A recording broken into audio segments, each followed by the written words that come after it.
आइए सीधे बीजेपी की प्रेस कॉन्फ्रेंस में आपको लिए चलते हैं। सुधांशु त्रिवेदी राज्यसभा सांसद बोल रहे हैं।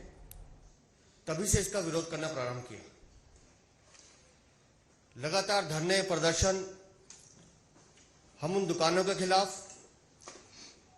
दिल्ली सरकार के खिलाफ करते रहे और इसका हमें एक लाभ भी मिला। कई दुकानें हमारे आंदोलन के कारण इनको बंद करनी पड़ी और उस समय जो हमने देखा था वो निस्संदेह बड़ा दुखदायी था। आज भी रोहतास नगर की हमारी कम से कम 7 बहनें हैं जिन पे पुलिस का मुकदमा है।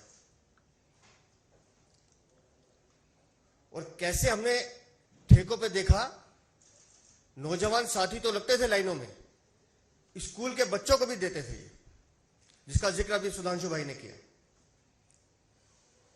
कोई धार्मिक स्थल इन्होंने नहीं देखा, स्कूल नहीं देखा और दिल्ली के युवाओं को नशे में डुबोने का षड्यंत्र इस सरकार ने किया। और अब हमारी पार्टी ने यह तय किया है, दिल्ली में हमारे 256 मंडल हैं, 250 नगर निगम वार्ड और 6 दिल्ली कंटेंट बोर्ड के, 13,649 बूथ हैं हमारे। दिल्ली प्रदेश का हर एक कार्यकर्ता इस विषय को लेकर दिल्ली के हर नागरिक का दरवाजा खटखटाएगा, इस षड्यंत्र के बारे में बताएगा और दिल्ली की जनता को जागरूक करेगा कि कैसे दिल्ली के युवाओं को नशे में डालने का षड्यंत्र इस सरकार ने किया था। मुझे हैरानी होती है जब मैं कई बार इनको सुनता हूं कि हम राजनीति में परिवर्तन लाने के ध्वजवाहक मनीष सिसोदिया थे और वो ऐसा परिवर्तन लाए दिल्ली में कि दिल्ली को नशे की नगरी बना के रख दी। कितनी दुकानें उन्होंने 3 गुना ज्यादा कर दी, ड्राई डे बिल्कुल कम कर दिया, जिसका जिक्र अभी भाई ने किया। तो इस विषय को लेकर दिल्ली का प्रत्येक कार्यकर्ता सड़कों पर निकलेगा, जनता के बीच जाएगा, मोहल्ला सभाओं में जाएंगे, आरडब्ल्यू से बात करेंगे और दिल्ली के प्रत्येक नागरिक को यह बताएंगे कि कैसे तुम सबको बर्बाद करने का षड्यंत्र, युवाओं को नशे में धकेलने का षड्यंत्र इस सरकार ने किया था और कैसे इस घोटाले में ये लोग लिप्त थे, वो सारी जानकारी हम दिल्ली की जनता को देंगे। और इसमें दिल्ली भारतीय जनता पार्टी का प्रत्येक कार्यकर्ता जोर शोर दम खम के साथ लगेगा। बहुत बहुत धन्यवाद। कोई प्रश्न?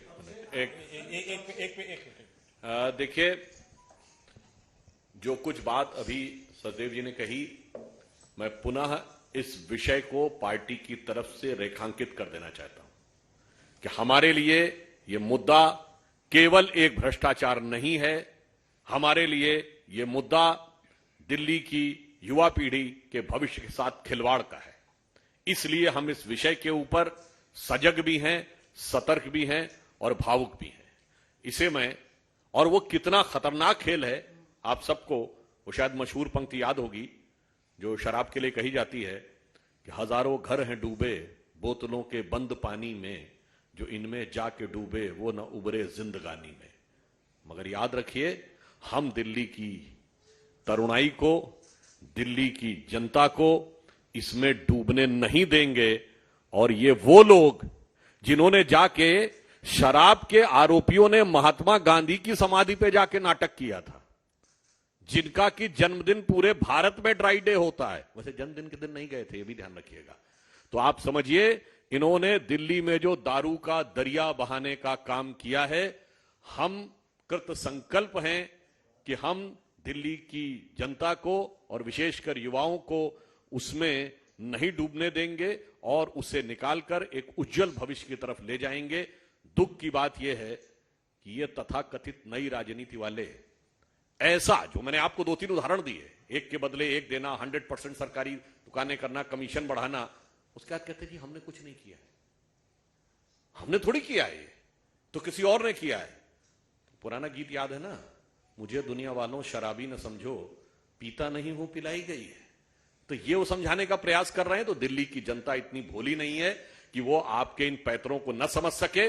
और एक अंत में कहना चाहूंगा, उनकी तथाकथित नई राजनीति की मदहोशी अब पूरी तरीके से बेनकाब हो गई है और अपने पूरे होशो हवास में यह दिल्ली की जनता को दिखाई पड़ रहा है।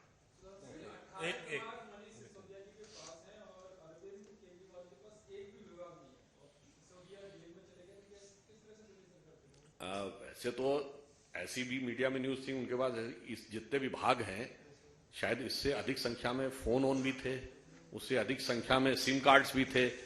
तो अब जैसे वो चल रहे थे, मेरे विचार से अरविंद केजरीवाल जी तो बहुत सक्षम हैं। उनके तो पहले भी एक मंत्री जेल से, जेलवे से, या यूं कहें जलवे से, ये आप प्रोनाउंसिएशन से तय कर लीजिएगा, राज कर रहे हैं। तो वो एक नई राजनीति उन्होंने दिखाई है, तो कुछ ना कुछ नया रास्ता निकालेंगे कि अपराध, आरोप और जेल से रह के भी कैसे भी सरकार चलेगी। तो नई राजनीति के प्रवर्तक है ना, पर ये वो हैं, याद करिए, ज्यादा पुरानी बात नहीं है, 10 साल पुरानी बात। आरोप लगते इस्तीफा देना चाहिए, जांच बाद में होनी चाहिए। वो आज पूछताछ के बाद कहते हैं जांच में कहां मिला, जांच के बाद कहते हैं गिरफ्तार कर लो। याद करिए कितना सच बोलते हैं। जब सीबीआई ने उनके ठिकानों पे रेड की थी तो क्या बोले थे कि हमारे बैंक लॉकरों में सिर्फ एक बच्चे का झुंझुना मिला। यह बात प्रतीक में नहीं बोली थी, ये उनके प्रवक्ताओं ने वास्तविकता में बोला था। तो ये बताइए, हम एक तर्कसंगत ढंग से कह रहे हैं, क्या कोई व्यक्ति अपने लॉकर में बच्चे का झुंझुना रखता है? यानी ये साफ दर्शा रहा है कि इनकी पूरी की पूरी मंशा बिल्कुल गलत थी और इसलिए नैतिकता के इस स्वघोषित अलंबरदार की यह सबसे बड़ी परीक्षा है।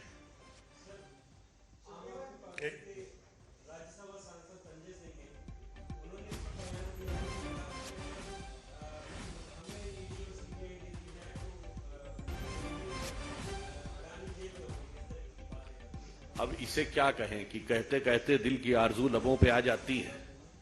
आप समझिए, ये तो वो कह रहे हैं, इसका मतलब आबकारी विभाग आपके हाथ में था तो आपने क्या किया होगा।